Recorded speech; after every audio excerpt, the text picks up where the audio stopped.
Today's reading begins in Numbers, chapter 33, starting in verse 40. The Canaanite king of Arad, who lived in the south in the land of Canaan, heard of the coming of the children of Israel. They traveled from Mount Hor and encamped in Zalmunna. They traveled from Zalmunna and encamped in Punon. They traveled from Punon and encamped in Oboth. They traveled from Oboth and encamped in Abarim, in the border of Moab. They traveled from Aim and encamped in Dibon-Gad. They traveled from Dibon-Gad and encamped in Almon-Diblathaim. They traveled from Almon-Diblathaim and encamped in the mountains of Abarim before Nebo. They traveled from the mountains of Abarim and encamped in the plains of Moab by the Jordan at Jericho. They encamped by the Jordan from Beth-Jeshemoth even to Abel-Shittim in the plains of Moab. The Lord spoke to Moses in the plains of Moab by the Jordan at Jericho, saying, "Speak to the children of Israel, and tell them, when you pass over the Jordan into the land of Canaan, then you shall drive out all the inhabitants of the land from before you, destroy all their stone idols, destroy all their molten images, and demolish all their high places. You shall take possession of the land, and dwell therein, for I have given the land to you to possess it.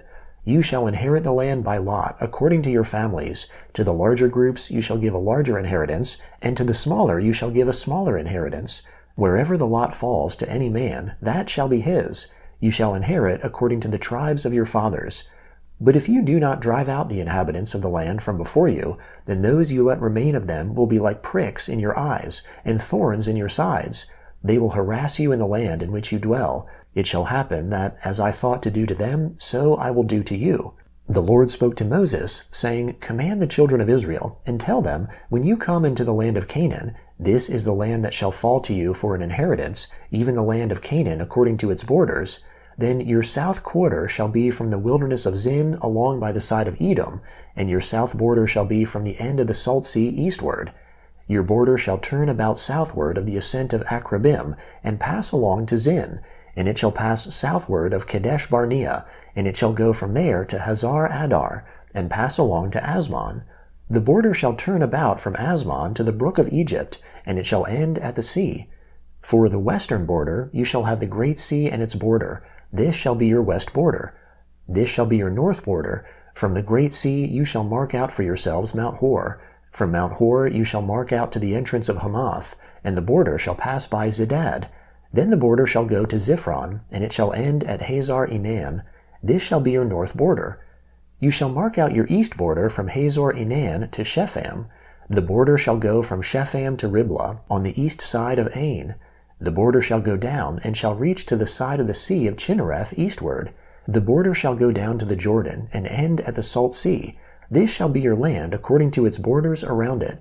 Moses commanded the children of Israel, saying, "This is the land which you shall inherit by lot, which the Lord has commanded to give to the 9 tribes, and to the half-tribe, for the tribe of the children of Reuben according to their fathers' houses, the tribe of the children of Gad according to their fathers' houses, and the half-tribe of Manasseh have received their inheritance. The 2 tribes and the half-tribe have received their inheritance beyond the Jordan at Jericho eastward, towards the sunrise." The Lord spoke to Moses, saying, "These are the names of the men who shall divide the land to you for inheritance: Eleazar the priest, and Joshua the son of Nun. You shall take 1 prince of every tribe to divide the land for inheritance. These are the names of the men: of the tribe of Judah, Caleb the son of Jephunneh; of the tribe of the children of Simeon, Shemuel the son of Ammihud; of the tribe of Benjamin, Elidad the son of Chislon; of the tribe of the children of Dan, a prince, Buki the son of Jogli; of the children of Joseph, of the tribe of the children of Manasseh, a prince, Haniel the son of Ephod; of the tribe of the children of Ephraim, a prince, Kemuel the son of Shiftan; of the tribe of the children of Zebulun, a prince, Elizaphan the son of Parnak; of the tribe of the children of Issachar, a prince, Paltiel the son of Azan; of the tribe of the children of Asher, a prince, Ahihud the son of Shalomi; of the tribe of the children of Naphtali, a prince, Pedahel the son of Ammihud. These are they whom the Lord commanded to divide the inheritance to the children of Israel in the land of Canaan. The Lord spoke to Moses in the plains of Moab by the Jordan at Jericho, saying, "Command the children of Israel to give to the Levites cities to dwell in out of their inheritance. You shall give pasture lands for the cities around them to the Levites. They shall have the cities to dwell in. Their pasture lands shall be for their livestock, and for their possessions, and for all their animals. The pasture lands of the cities, which you shall give to the Levites, shall be from the wall of the city and outward 1,000 cubits around it. You shall measure outside of the city for the east side 2,000 cubits, and for the south side 2,000 cubits, and for the west side 2,000 cubits, and for the north side 2,000 cubits, the city being in the middle. This shall be the pasture lands of their cities. The cities which you shall give to the Levites, they shall be the 6 cities of refuge, which you shall give for the manslayer to flee to. Besides them you shall give 42 cities. All the cities which you shall give to the Levites shall be 48 cities, together with their pasture lands. Concerning the cities which you shall give of the possession of the children of Israel, from the many you shall take many, and from the few you shall take few. Every one according to his inheritance which he inherits shall give some of his cities to the Levites. The Lord spoke to Moses, saying, Speak to the children of Israel, and tell them, When you pass over the Jordan into the land of Canaan, then you shall appoint for yourselves cities to be cities of refuge for you, that the manslayer who kills any person unwittingly may flee there. The cities shall be for your refuge from the avenger, that the manslayer not die until he stands before the congregation for judgment. The cities which you shall give shall be for you 6 cities of refuge. You shall give 3 cities beyond the Jordan, and you shall give 3 cities in the land of Canaan. They shall be cities of refuge. These 6 cities shall be refuge for the children of Israel, for the stranger and for the foreigner living amongst them, that everyone who kills any person unwittingly may flee there. But if he struck him with an instrument of iron, so that he died, he is a murderer. The murderer shall surely be put to death. If he struck him with a stone in the hand, by which a man may die, and he died, he is a murderer. The murderer shall surely be put to death. Or if he struck him with a weapon of wood in the hand, by which a man may die, and he died, he is a murderer. The murderer shall surely be put to death. The avenger of blood shall himself put the murderer to death. When he meets him, he shall put him to death. If he shoved him out of hatred, or hurled something at him while lying in wait, so that he died, or in hostility struck him with his hand, so that he died, he who struck him shall surely be put to death. He is a murderer. The avenger of blood shall put the murderer to death when he meets him. But if he shoved him suddenly without hostility, or hurled on him anything without lying in wait, or with any stone by which a man may die, not seeing him, and cast it on him so that he died, and he was not his enemy, and not seeking his harm, then the congregation shall judge between the striker and the avenger of blood, according to these ordinances. The congregation shall deliver the manslayer out of the hand of the avenger of blood, and the congregation shall restore him to his city of refuge, where he has fled. He shall dwell therein until the death of the high priest, who was anointed with the holy oil. But if the manslayer shall at any time go beyond the border of his city of refuge where he flees, and the avenger of blood finds him outside of the border of his city of refuge, and the avenger of blood kills the manslayer, he shall not be guilty of blood, because he should have remained in his city of refuge until the death of the high priest.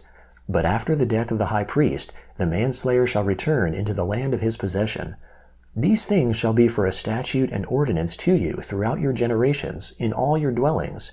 Whoever kills any person, the murderer shall be slain based on the testimony of witnesses. But one witness shall not testify alone against any person so that he dies. Moreover, you shall take no ransom for the life of a murderer who is guilty of death. He shall surely be put to death. You shall take no ransom for him who has fled to his city of refuge, that he may come again to dwell in the land before the death of the priest. So you shall not pollute the land where you live, for blood pollutes the land. No atonement can be made for the land for the blood that is shed in it, but by the blood of him who shed it. You shall not defile the land which you inhabit, where I dwell, for I, the Lord, dwell amongst the children of Israel. The Gospel of Luke, chapter 5, beginning in verse 12. While he, that is Jesus, was in one of the cities, behold, there was a man full of leprosy. When he saw Jesus, he fell on his face and begged him, saying, Lord, if you want to, you can make me clean. He stretched out his hand and touched him, saying, I want to, be made clean. Immediately the leprosy left him. He commanded him to tell no one, but go your way and show yourself to the priest, and offer for your cleansing according to what Moses commanded, for a testimony to them. But the report concerning him spread much more, and great multitudes came together to hear and to be healed by him of their infirmities. But he withdrew himself into the desert and prayed. On one of those days he was teaching, and there were Pharisees and teachers of the law sitting by, who had come out of every village in Galilee, Judea, and Jerusalem. The power of the Lord was with him to heal them. Behold, men brought a paralyzed man on a cot, and they sought to bring him in to lay before Jesus. Not finding a way to bring him in because of the multitude, they went up to the housetop and let him down through the tiles, with his cot, into the middle before Jesus. Seeing their faith, he said to him, "Man, your sins are forgiven you." The scribes and the Pharisees began to reason, saying, "Who is this who speaks blasphemies? Who can forgive sins but God alone?" But Jesus, perceiving their thoughts, answered them, "Why are you reasoning so in your hearts? Which is easier to say, 'Your sins are forgiven you,' or to say, 'Arise and walk'? But that you may know that the Son of Man has authority on earth to forgive sins." He said to the paralyzed man, "I tell you, arise, take up your cot, and go to your house." Immediately he rose up before them, and took up that which he was laying on, and departed to his house, glorifying God. Amazement took hold on all, and they glorified God. They were filled with fear, saying, "We have seen strange things today." After these things he went out, and saw a tax collector named Levi sitting at the tax office, and said to him, "Follow me." He left everything, and rose up and followed him. Psalm 65, beginning in verse 1. Praise waits for you, God, in Zion. Vows shall be performed to you. You who hear prayer, all men will come to you. Sins overwhelmed me, but you atoned for our transgressions. Blessed is the one whom you choose and cause to come near, that he may live in your courts. We will be filled with the goodness of your house, your holy temple. By awesome deeds of righteousness you answer us, God of our salvation. You who are the hope of all the ends of the earth, of those who are far away on the sea, by your power you form the mountains, having armed yourself with strength. You still the roaring of the seas, the roaring of their waves, and the turmoil of the nations. They also who dwell in faraway places are afraid at your wonders. You call the morning's dawn and the evening with songs of joy.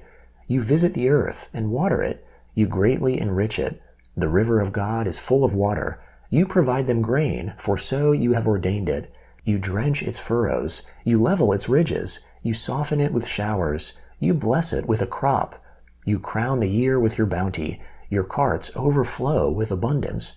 The wilderness grasslands overflow. The hills are clothed with gladness. The pastures are covered with flocks. The valleys also are clothed with grain.